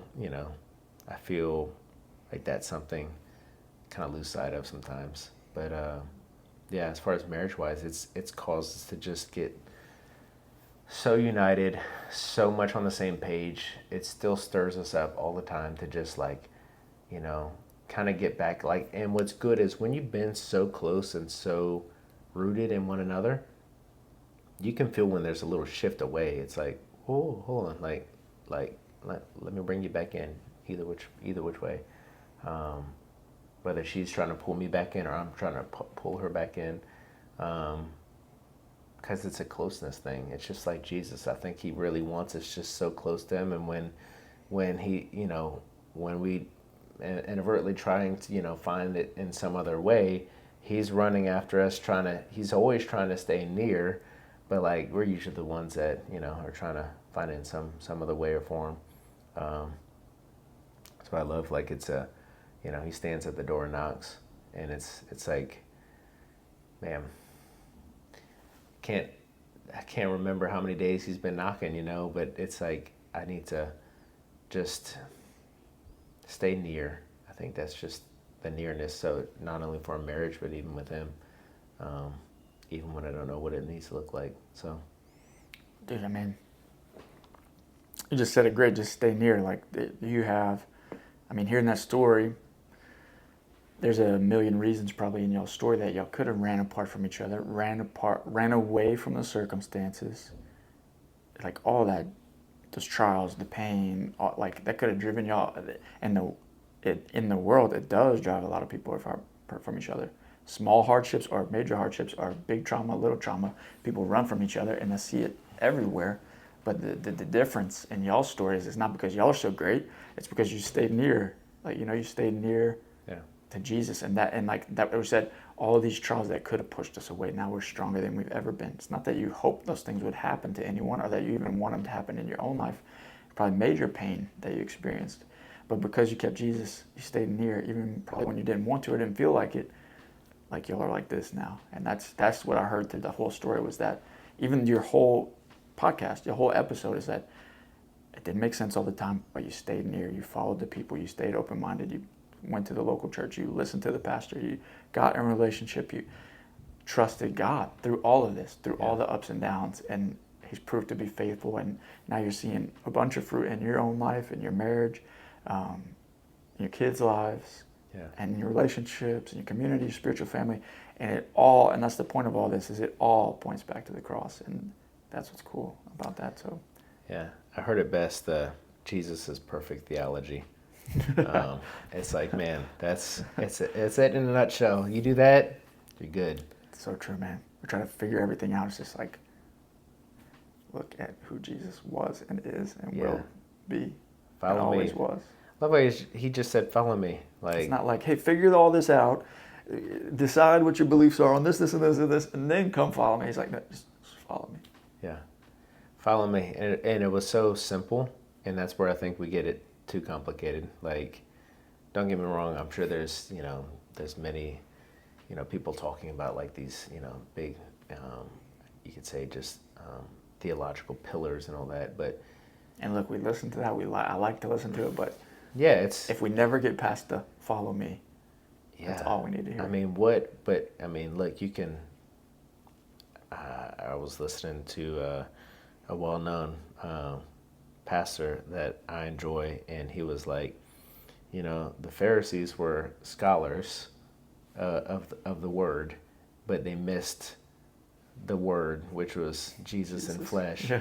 So let's remind ourselves, like, he's still who we need to point our eyes and our focus to.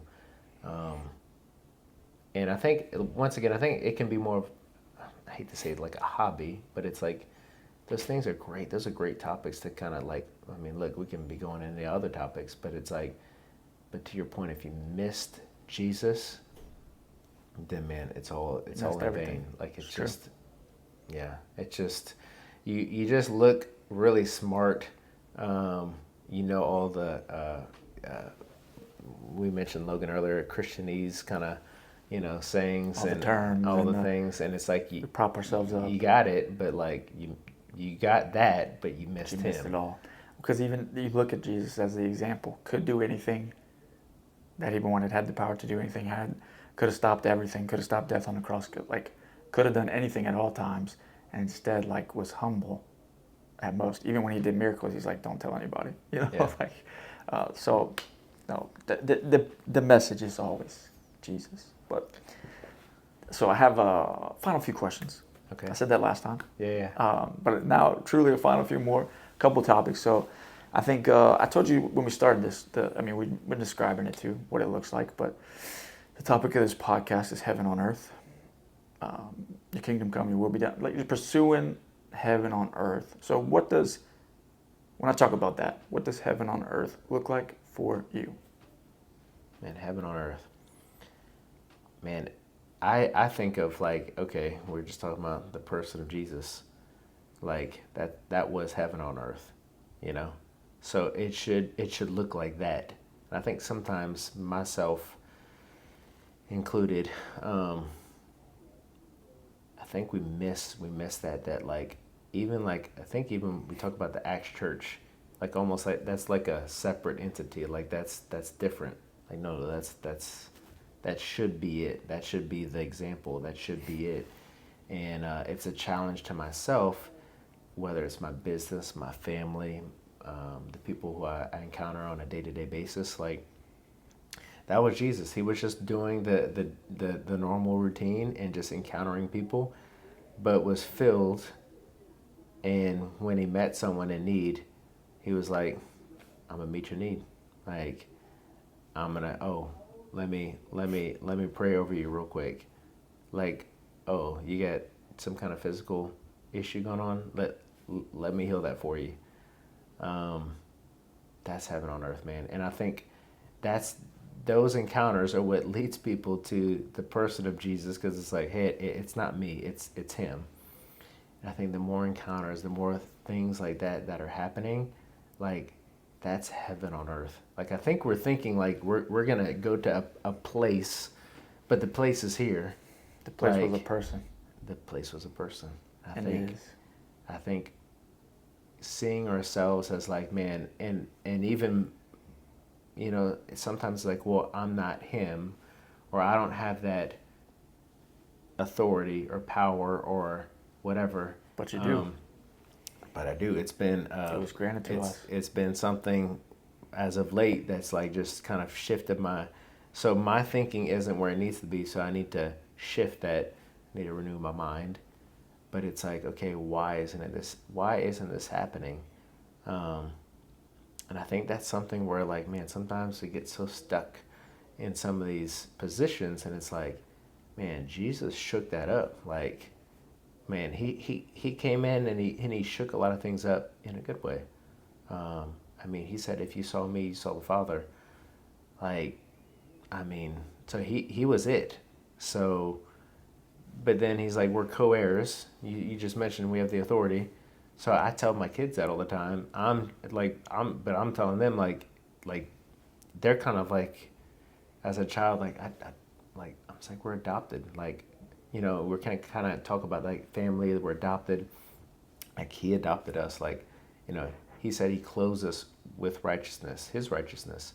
Like when the Father sees us, he sees him.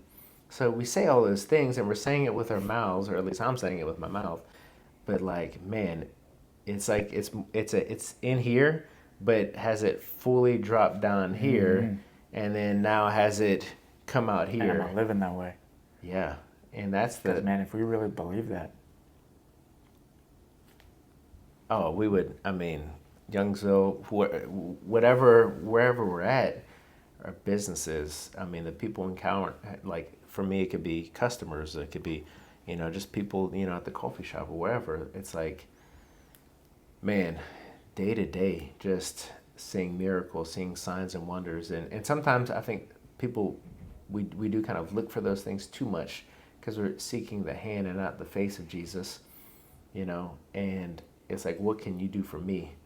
I think that's not a good place to be either, you know, because now we're, you know, it's like how, I mean, we were talking about your kids, like when you give them something and they just take it, and it's just like, I know for me personally, like when that happens, I kind of just feel like, man, I feel like I've been used here, like, you know. And it's like, I certainly don't want to do that, you know, to the Father. It's like, I think doing his will is like, I'm so at one with him, like I'm so in tune and at one with him, like, man, these things just have to happen, because now like I'm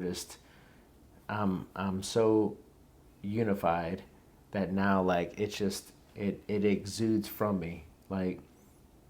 So that's been my, I mean, just like personally, like the past however many months, it's just been like man, I've had a really it's been like a good, I guess you could say struggle, but it's just like, man, it's just something just I'm wrestling with. Like, I think it's always good to be wrestling with some things, and just kind of like the position of where we're at, and just really walking this out. Like, man, like even sometimes it could be at church, like, man, why aren't we seeing more of this or an outpouring or whatever?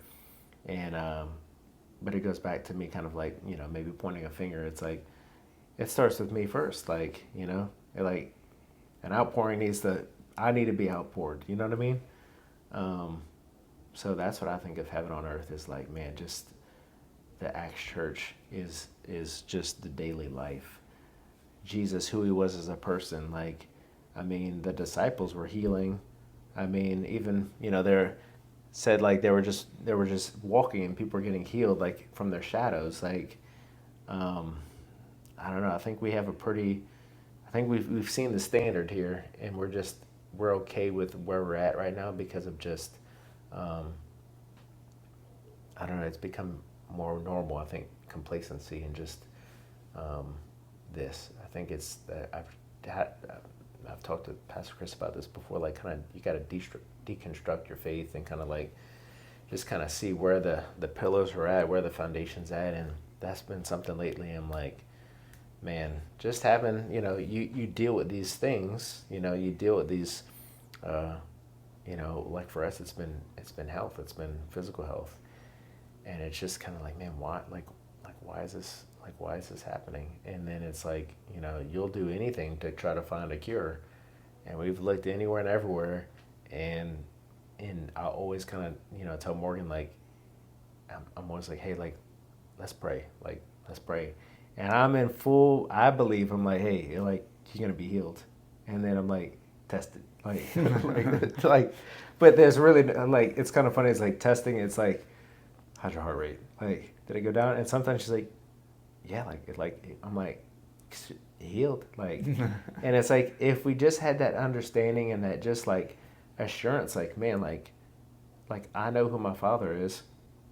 Like that shouldn't be like foreign. That should be more of normal. Like, and I don't know. That's been, even during our group, like during this fall semester, just like my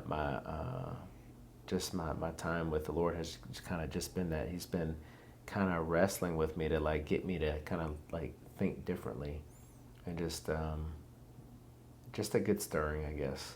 So. That's good. I mean, the biggest that stuck with me. I want to put it on a shirt or something. The place is a person.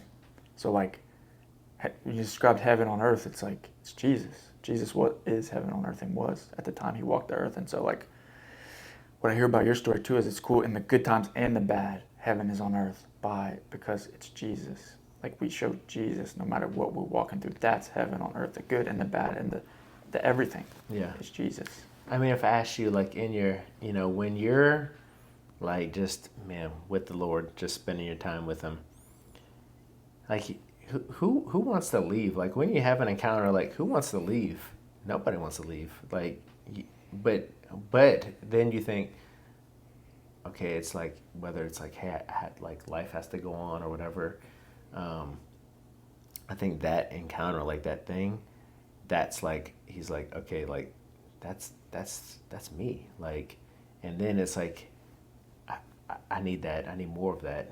And it's not like I need the person. I need just like that's filled like that. Just I feel at peace. I feel like, man, nothing. There's no care in the world. Like, man, I feel like I'm fully known in that moment. Like I can, like, I'm just that one. Nothing else really matters at that point. Like, all the to-dos and all the things that I didn't do or that I should do or whatever, like, it just kind of like just Fades away. And being more of a normal thing and just a constant thing, then it's like, I don't know, just those encounters are what fills you, and those encounters are what kind of like sustains you. And I mean, obviously they need to be daily, but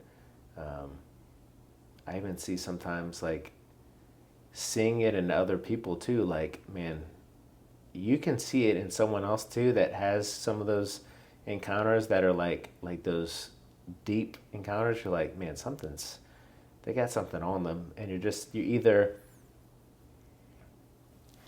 either like motivated by it, like, man, what is it that you got? Because I need that. Or it's like, it's more of like it kind of it's like sandpaper. It kind of ruffles you up. You're like, well, what is, now you're like, it's like a holy conviction. Yeah, like, now you're like, you're different, like, that's not good. Like, like, you're doing something wrong or whatever. And it's like, that's the two positions, I feel like, that kind of comes from that, when you see it in someone else. And that's where I think you get division. You get, in church realms or with people, it's like you get division from that.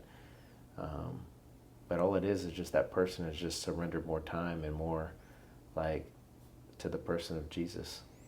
I think it's like back to that pray without ceasing we were talking about. Like, even I'm saying this maybe even for my own self, that a lot of times I spend that time with the Lord in that certain place, in my secret place, which I feel like is valuable, of course. But that praying without ceasing is realizing, like, just because I left my secret place doesn't mean that I have left the Lord or the Lord has left me.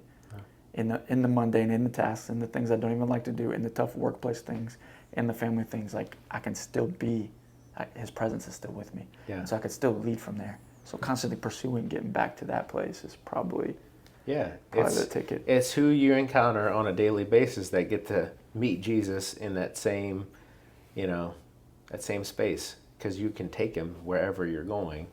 And it's like, hopefully they see something different in you. And it's just like, man, like, they start to kind of have these internal conversations of just like, man, like, there's just something different about them. Like, it will stand out in the world.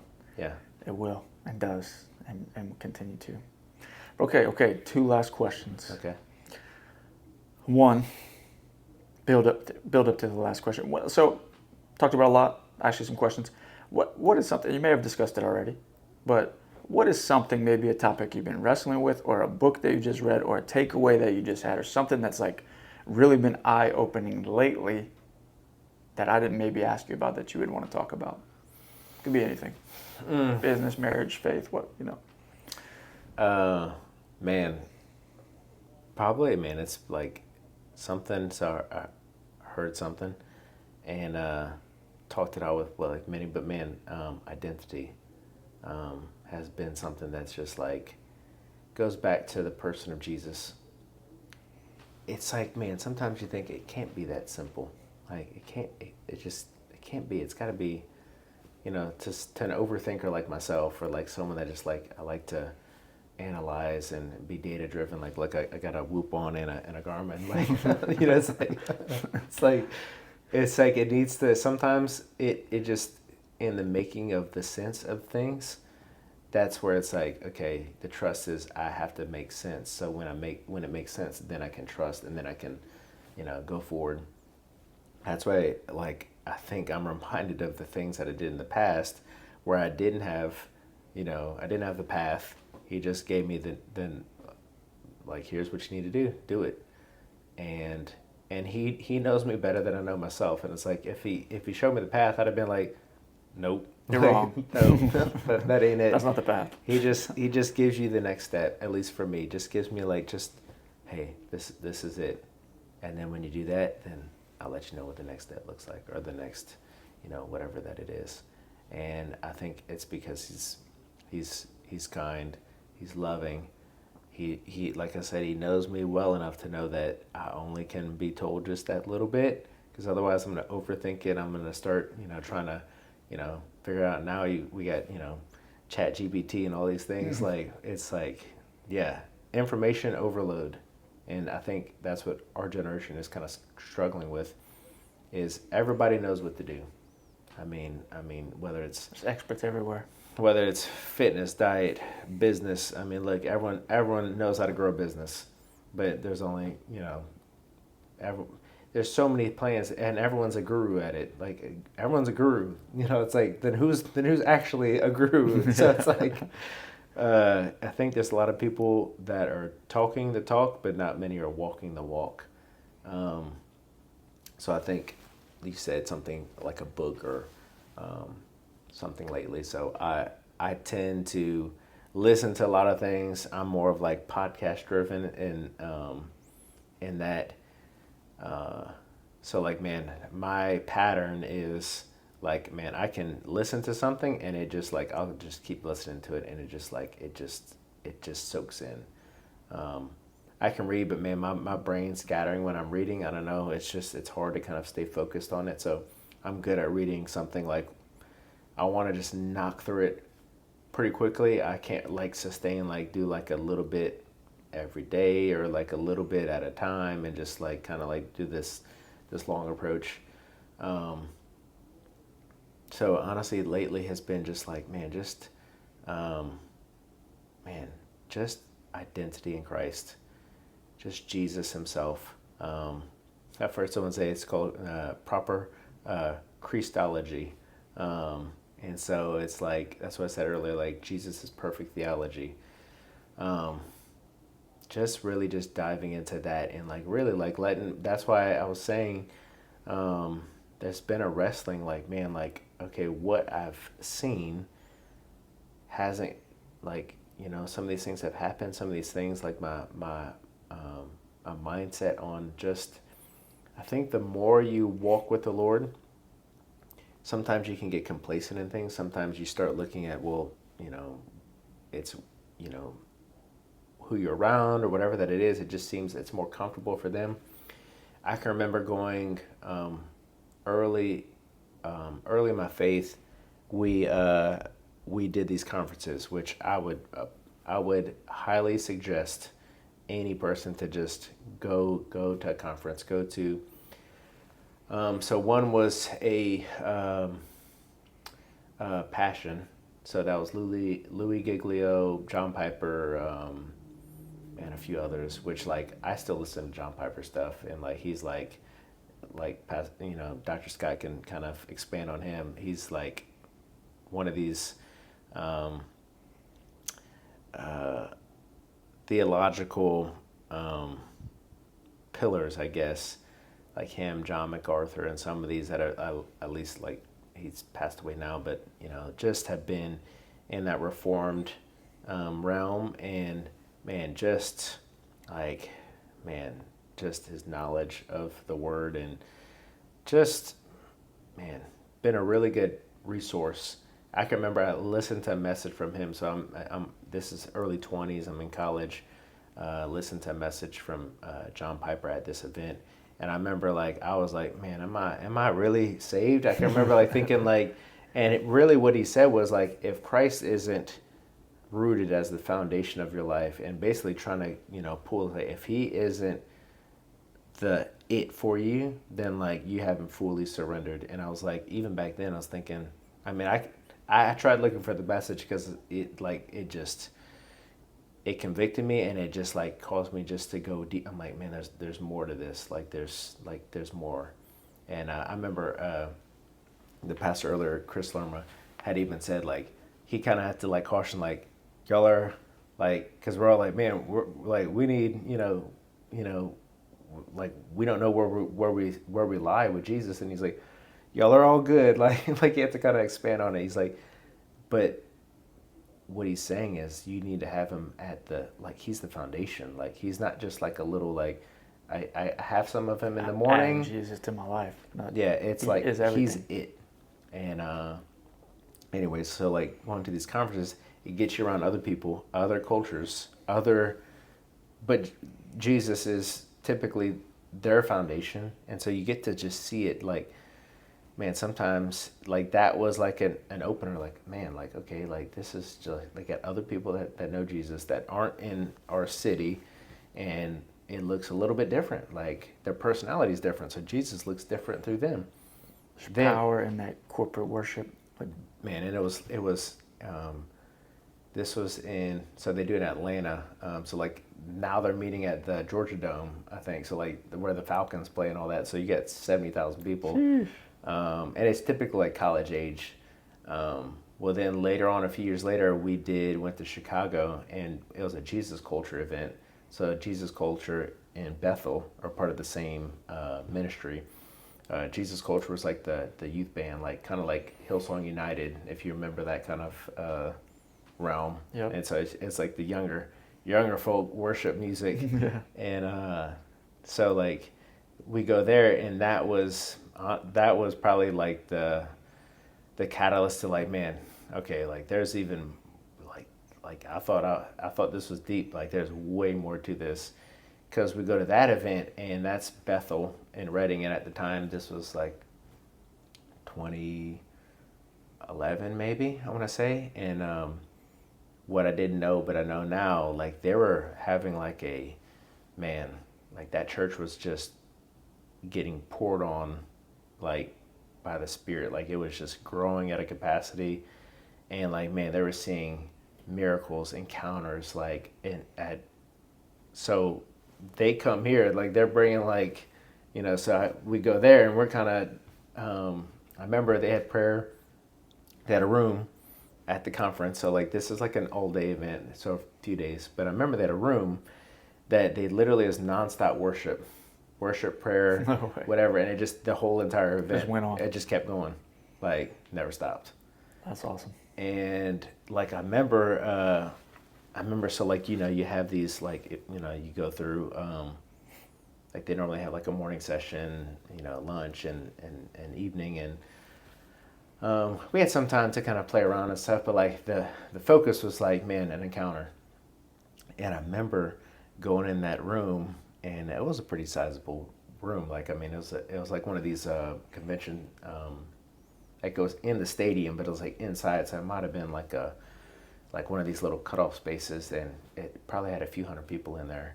And I just remember it was like, man, like Holy Spirit was so thick in there, and I think that's why I'm saying, like, people need to experience that there's like just more.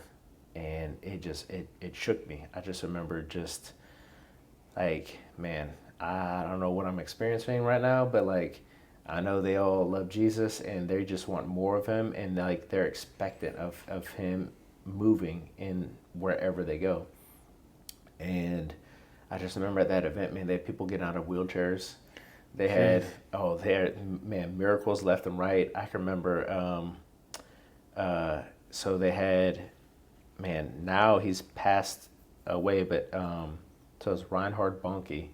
So he was part of like so he'd go to South Africa and just like had these revivals where, like, I'm talking like hundreds of thousands would come and just like go for these big crusades.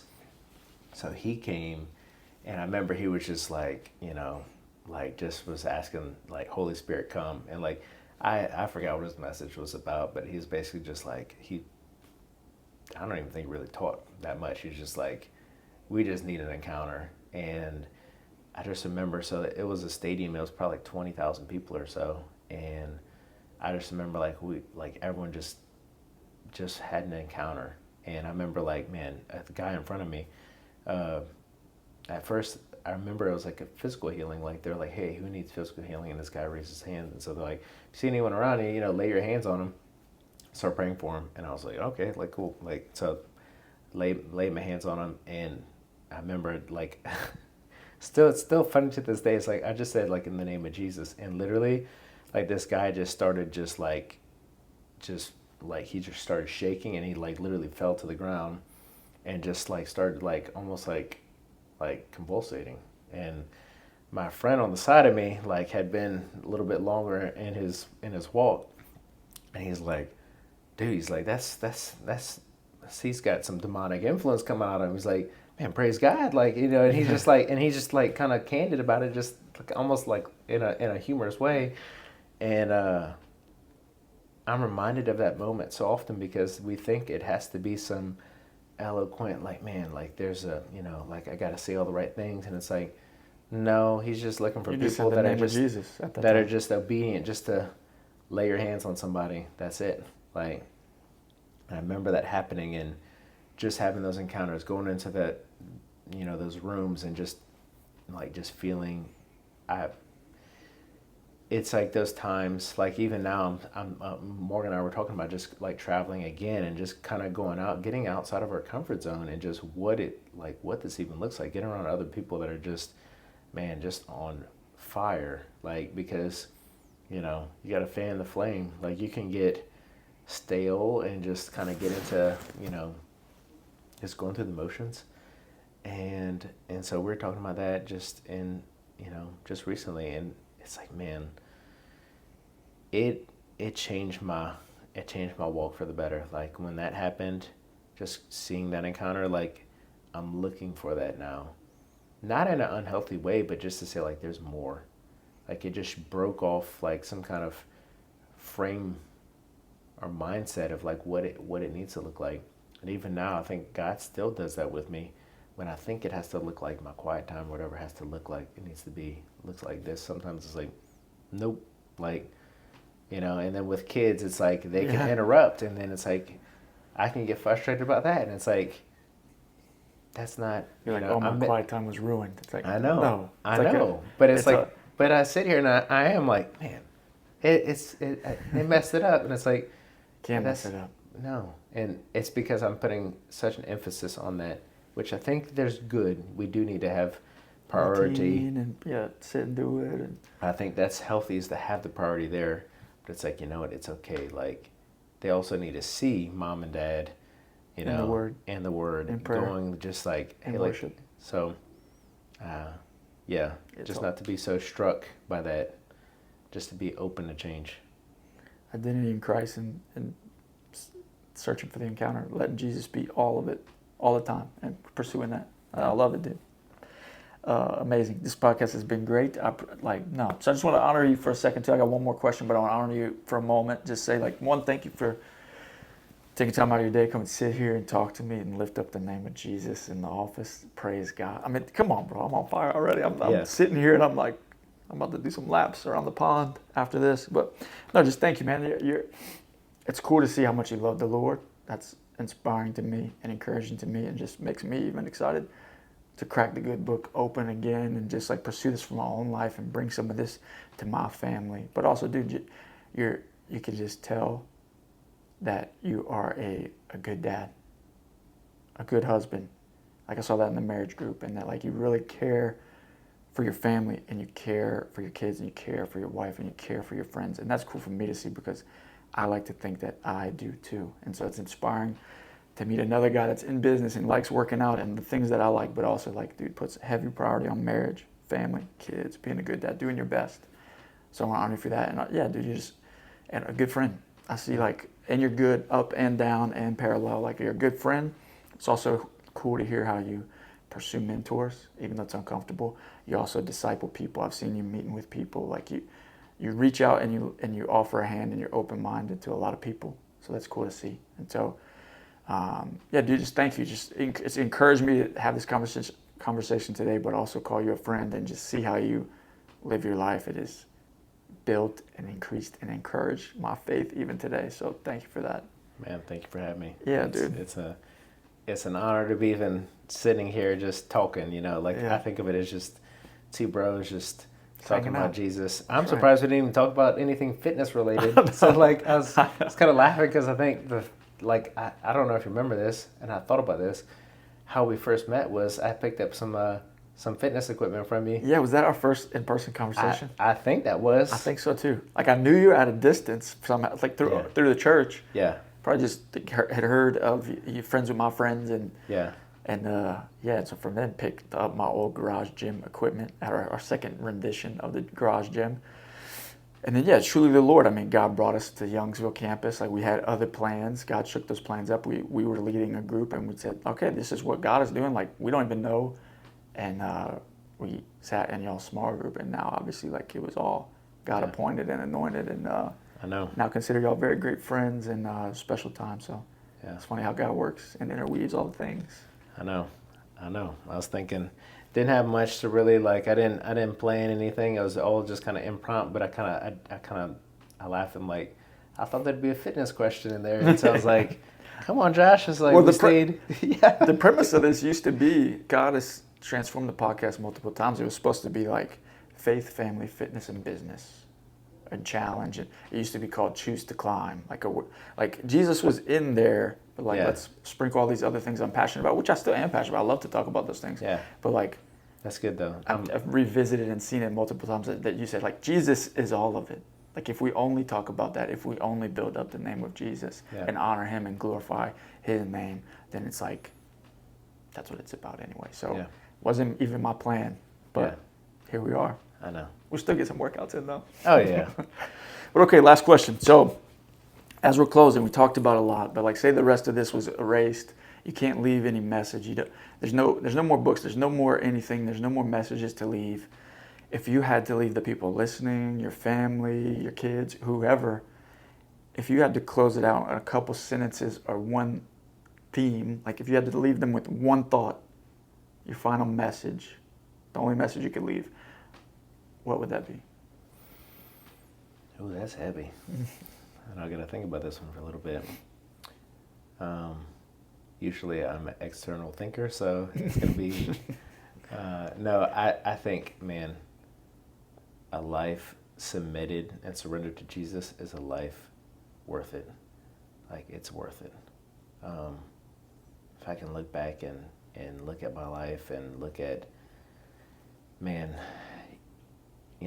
I say this a lot of times when I see someone kind of go through something and I know they're just not tethered, to Jesus, or they're not like with the local church or whatever. I'm like, I don't know how they do it. I don't know, because on the outside, you can just see just the brokenness.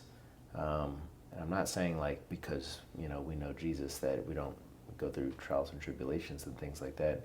I think we know who we're with in those trials and tribulations, and it's like we know what they're for. Like the big picture, when someone's just going through something, you might think it's torment. You know what I mean? Like, and then you start pointing the finger back at God, but it's your life. Like, you're awarded something like it's already a selfish mindset. Like, this is my life, and you're trying to ruin it right now. I think it's a gift to begin with. The perspective is like, this life is a gift, and man, a life submitted and surrendered to Jesus is worth it, 100%. Yeah, no turning back. It's just focus on Him and Him alone. It's worth it. Every time I've wavered, it's usually it's got me into getting the destination, which it's foolish to begin with. Like, the destination's Him, and so I can choose to do that daily, and just a life after Him is worth it. So It's good, man. Can't close out any better than that, Jacob. Appreciate you, sir. Appreciate you. It's been good. It's been great. Come on.